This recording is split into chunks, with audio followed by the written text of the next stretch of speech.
When dessert becomes a reason to celebrate. Coming right up on Weekend at the Cottage.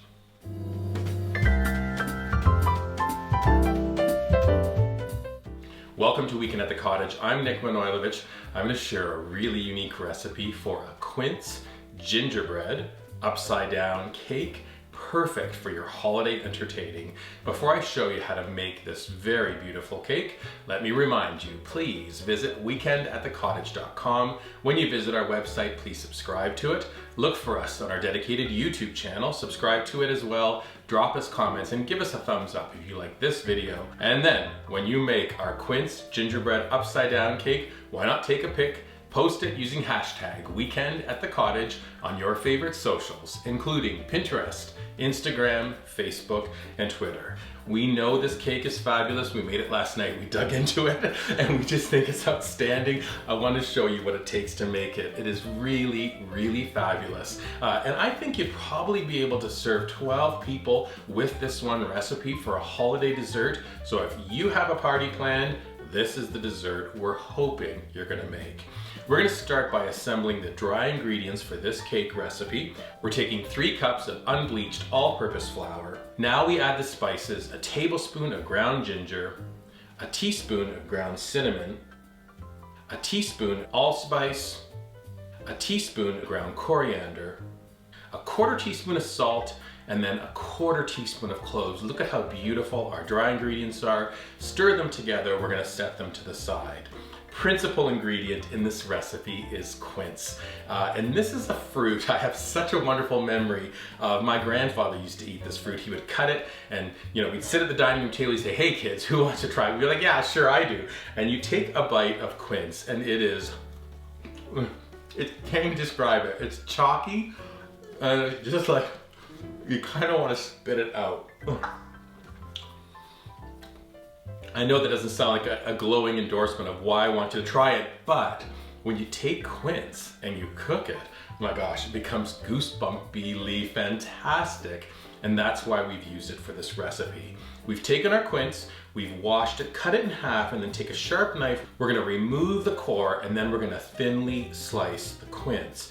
Now we head to stovetop. I have a skillet, medium-high heat. We're gonna start off with 2 tablespoons of butter, add 1 tablespoon of dark brown sugar, 1 teaspoon of pure vanilla extract. Move those ingredients together in the pan. They get nice and bubbly. And now we add our quince. Now you got about 5 minutes here at stovetop. We're gonna move the quince around in the pan. They're gonna caramelize. They're gonna get very fragrant and they're going to get soft. After we've tossed them around a little bit, remove them from the heat and we're gonna allow them to cool. Next step, we have to prep our pan.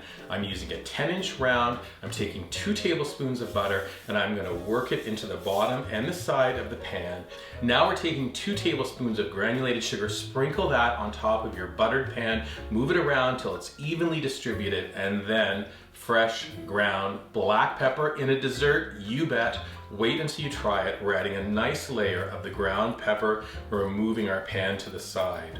Now we're going to assemble our cake. I'm taking a medium-sized bowl, 1 cup of butter at room temperature, hand mixer, get it nice and fluffy. Now we're adding 1/2 cup of dark brown sugar packed. Add that in. We're going to beat it till it's light and fluffy. 1 egg, extra large, room temperature, that goes in. And now the thing that really gives this cake a rich flavor, 1 cup of molasses.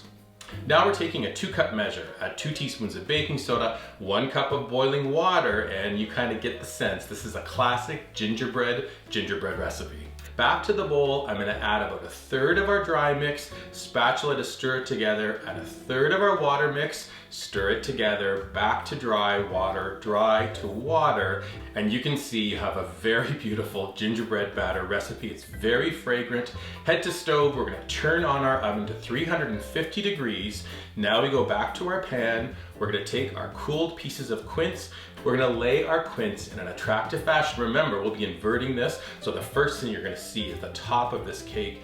We add our quince in, we add our batter of our cake mix on top, tap the pan a couple times, then we head to oven, place the cake in, and we're gonna bake for 60 minutes. Now, during that 60 minutes, your cottage or your home is gonna smell like the holidays. I hope you enjoyed that special added bonus to this cake recipe. We tested our cake, it's done at 60 minutes. It comes out of the oven. I take a sharp knife and run it just around the inside edge of the cake. Let it sit for 15 minutes. We're then taking an attractive service platter, invert it on top, invert your cake. Here comes that big moment. We take away the pan and you can see this is a holiday treat ready to be enjoyed by each and all. When you go to serve, we're cutting wedge shapes. Serve it with nothing more than some fresh whipped cream, a little sprinkle of cinnamon if you have it. And again, I love serving this cake warm. That's why we enjoyed it last evening. We wanted to make sure we didn't miss a second of this beautiful cake. It is moist. Beautiful, fragrant, flavorful. I really love the black pepper partnered with the flavor of quince. This is fantastic. I sincerely hope I've inspired you to try it. After you make this fabulous cake, come on back and visit Weekend at the Cottage again soon. It's always about good food, good friends, good times. Happy holidays. Enjoy.